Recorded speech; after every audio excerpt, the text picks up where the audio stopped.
जमहूरियत की तो यही खासियत है, हर किसी को इलेक्शन लड़ने की खुली छूट है। मैंने भी आज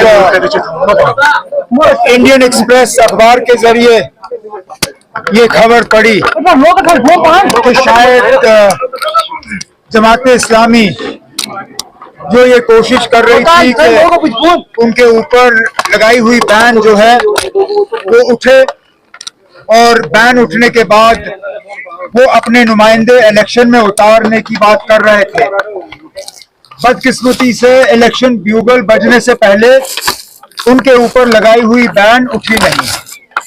आज अखबारों के जरिए ये खबर आई है कि शायद वो अब इंडिपेंडेंट जो है कैंडिडेट उठाएंगे।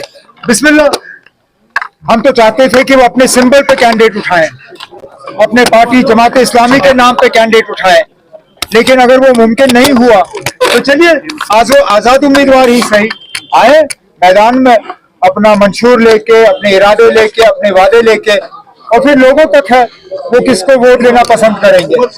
दिल की गहराइयों से होम मिनिस्टर साहब का शुक्रगुजार हूँ कि उन्होंने हमारे मैनिफेस्टो का जिक्र किया। नहीं तो कहाँ हम छोटे मतलब दर्जे की एक तंजीम इस मुल्क के दूर दराज कोने में इलेक्शन लड़ते हुए हमारा मंशूर हिंदुस्तान के होम मिनिस्टर को नजर आए, ये बहुत बड़ी बात है।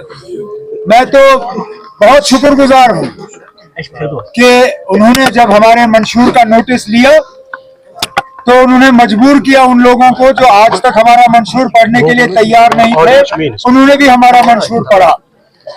अफसोस की बात यह है कि होम मिनिस्टर साहब को हमारे मंशूर में एक ही पैराग्राफ नजर आया, और कुछ ऐसी बातें भी होम मिनिस्टर साहब ने की जो हमारे मंशूर में कहीं है ही नहीं, जिस तरह नाम बदलने की बात।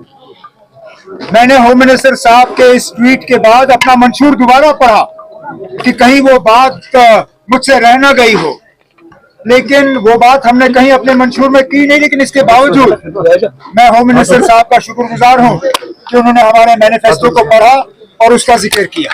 अंग्रेजी में एक कहावत है, imitation is the best form of flattery.